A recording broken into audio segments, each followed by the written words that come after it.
Sitting right outside Syracuse, New York, Onondaga Lake is a picturesque area enjoyed by over 1 million people annually for its beauty and recreation. However, you might know it by its national reputation as the most polluted lake in the country. The lake sits in the Onondaga Nation's territory. They hold a sacred relationship with the lake and never make environmental decisions without thinking 7 generations ahead.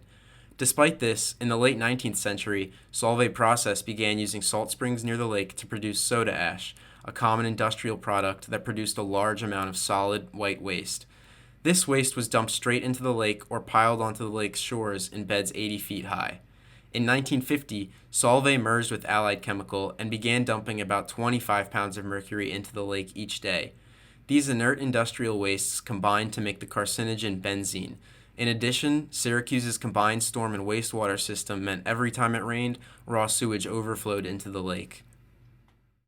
Anybody that lived in Syracuse at that time will tell you the lake stunk. That when you drove by the lake, you had to roll up the window. That's Joe Heath, attorney and longtime general counsel for the Onondaga Nation. He's fought for decades to clean up the lake.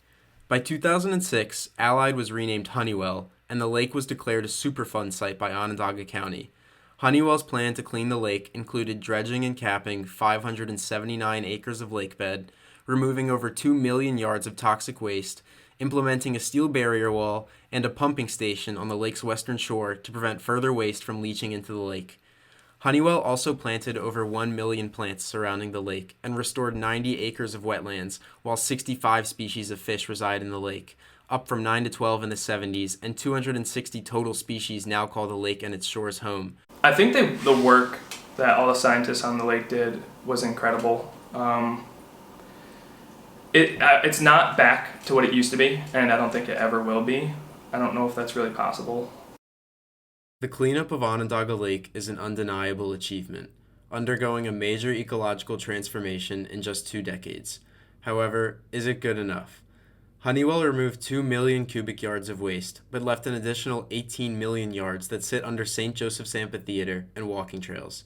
That benzene waste I mentioned earlier vaporizes through the ground. Joe Heath received a call from an Onondaga Union laborer suffering from benzene poisoning after working on the waste beds. Losing fingers, losing circulation. A lot of really, it will kill him eventually. The cap on the lake bed won't last forever. Neither will the barrier wall installed, and pollution will continue to leach into the lake.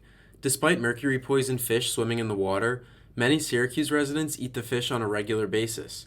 While a sign exists that clearly warns people not to eat the fish, the county chooses to use a happy fish sign that doesn't explicitly say not to eat the fish. This isn't just Honeywell's mess either. While they're by far the worst polluters, the lake is the site of 8 Superfund sites. Clearly, there's still a problem at Lake Onondaga. But how do we solve it? Honeywell's cleanup is officially over, and the county thinks it's clean enough to the point that a beach was proposed, despite sewage continuing to overflow into the lake. But cleaning the remaining waste would cost untold billions. The criterion is, what was the land and water like before you polluted it? And how do we get back to that? And that's the only acceptable standard. Overall, the cleanup done on the lake is impressive. It's a gorgeous place, and it's unrealistic to try and clean up all the remaining waste. However, the measures in place to prevent further pollution certainly won't last 7 generations. The county owes it to the residents of Syracuse to cleanse Onondaga Lake the best it can.